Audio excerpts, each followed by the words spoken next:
बहुत सी चीज़ें इसमें आपने इशारतन कहीं, बुशरा बीबी से रिलेटेड भी आपने बात की और हमने देखा कि एक सीनियर सहाफ़ी की जानिब से जेल में जो उन्हें प्रॉब्लम सामने आई हैं उसका भी तस्करा किया गया। वो मीडिया में इन है कि उनको बहुत तकालीफ का सामना करना पड़ा है। फिर एक और सीनियर सहाफ़ी, वो अपनी मुलाकात का एक कॉलम लिख दिया उन्होंने और वो 16 अगस्त को पब्लिश हुआ। उससे लेकर 16 अगस्त से लेकर 21 अगस्त तक बहुत दिन गुजर गए। तरदीद आज DGISPR की जानिब से सामने आई कि माफ़ी की कोई बात नहीं हुई, PTI की कोई बात नहीं हुई। So the things are connected, लेकिन समझ कुछ नहीं आ रही। क्या जल्द इमरान खान साहब रिहा होने जा रहे हैं? इन शॉर्ट अगर मैं आपसे जानना चाहूं। देखिए, बात यह है कि कुछ तो होने जा रहा है ना। आपको याद होगा मैंने एक और भी इशारा किया था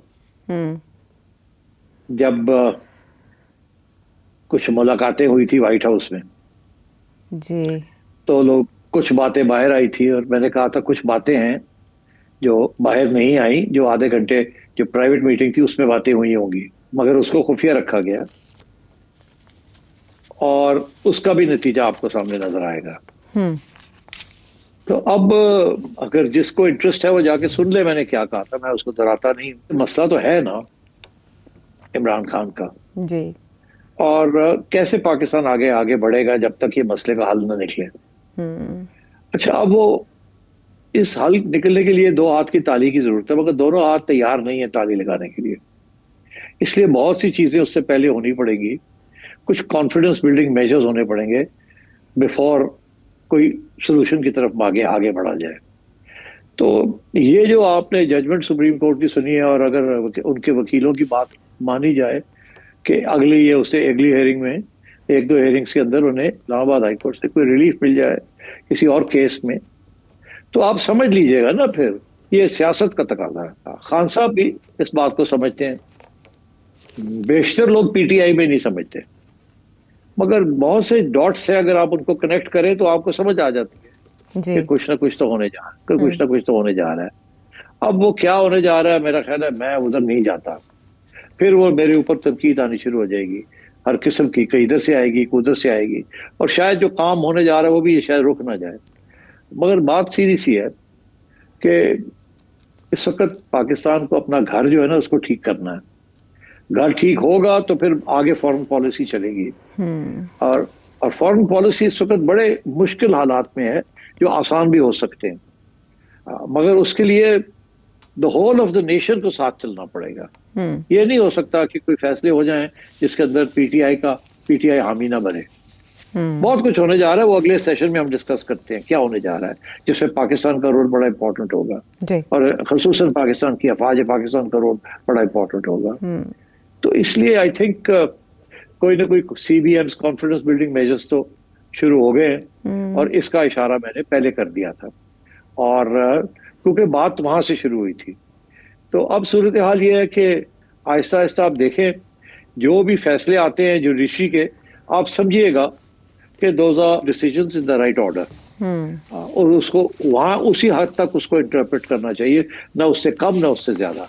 मगर अभी कोई सेटलमेंट नहीं होने जा रही, अभी कोई रेजोल्यूशन नहीं होने जा रही, अभी इब्तिदा है to move towards an idea of a resolution. इससे बहुत से मुश्किलात हैं। खान भी पीछे नहीं हट सकता, एस्टैब्लिशमेंट भी पीछे नहीं हट सकती।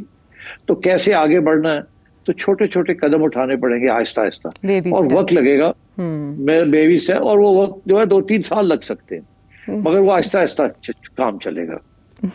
2-3 साल जेल से बाहर आने में लग सकते हैं या मामलात आगे बढ़ाने में लग सकते हैं? देखिए, अभी आपने बात की बुशरा बीबी की जी। अच्छा, मेरा ये मौक़िफ़ रहा है कि बुशरा बीबी जब बनी गाला गई थी तो बिहाइंड द सीन्स उनका इत्तेफाक था कि हाँ ठीक है मुझे बनी गाला ले चले।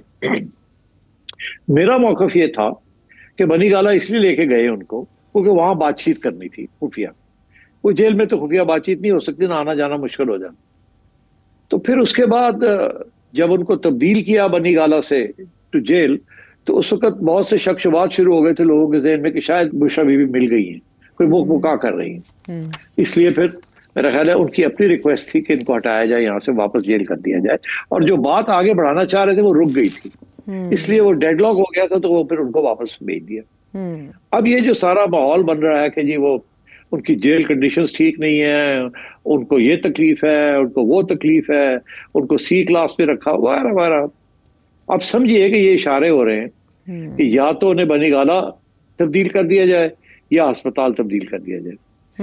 तो मतलब इस किस्म की पहले ग्राउंड ब्रेक बनाई जाती है, ठीक, और वो ग्राउंड जो है वो मीडिया बनाता है। पीटीआई तो उनको भी इशारे हो गए हैं, वो भी शुरू हो गए हैं। तो आज जहां तक खान साहब का मसला है, मेरा ख्याल है कि फौरी तौर पे मुझे रिहाई नजर नहीं आ रही खान साहब की, फौरी तौर पे। मतलब है कि वो कह रहे हैं 1 घंटे की बात है तो उसके बाद वो रिहा हो जाएंगे। मेरा नहीं ख्याल ऐसे होगा। अगर हो जाता है तो आप समझे कि बात और भी आगे बढ़ गई है, मगर मेरा ख्याल है कि ये थोड़ा और वक्त लगेगा। पहली स्टेज पे बुशरा बीबी की सहूलतें कुछ कायम की जाएंगी। तो that is way we are, और इसमें खान साहब इज फुली ऑन बोर्ड। और खान साहब ने जो कॉम्प्रोमाइज की है, मैं आपको बता देता हूँ।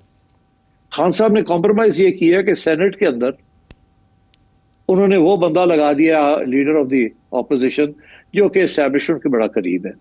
जी। तो याद है उन्होंने भी आके कहा था बात बढ़ रही है, बात आगे चल रही है जी, फिर उन्हें शट अप कॉल आ गई और वो वो पीछे हट गए। तो बात वो सही कह रहे थे, मगर उस वक्त शायद प्रीमैच्योर थी थोड़ी सी बात।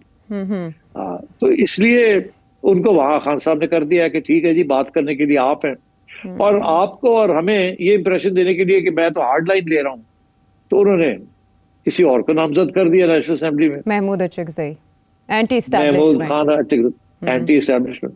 तो यहाँ कर, हालांकि यहाँ सिर्फ बातें की बात है, वो बातें करेंगे, वो बेचारे क्या एंटी एस्टैब्लिशमेंट बनेंगे, 1 मैन शो है वो। तो खान साहब ने अपनी पार्टी को भी समझाने की कोशिश की है, और उधर भी इशारे जो करने थे वो कर दिए।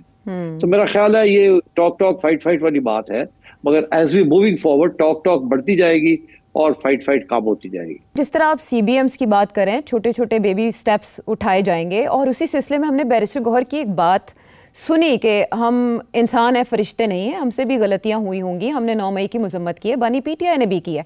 बेशक पीटीआई के जो सोशल मीडिया पेजेस हैं उन्होंने बाद में खुद को इस बयान से अलग कर लिया, और उन्होंने कहा कि इस बारे में जो बानी पीटीआई का मौक़िफ़ है वही मौक़िफ़ हमारा कायम रहेगा।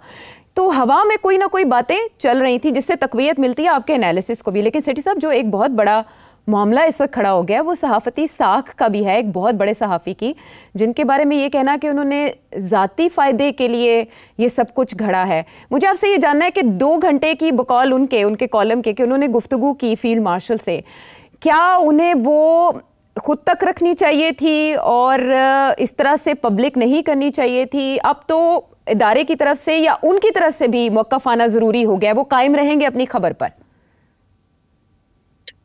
आयशा, मेरी बात सुनो, हमारे लीडर्स बच्चे तो नहीं है ना।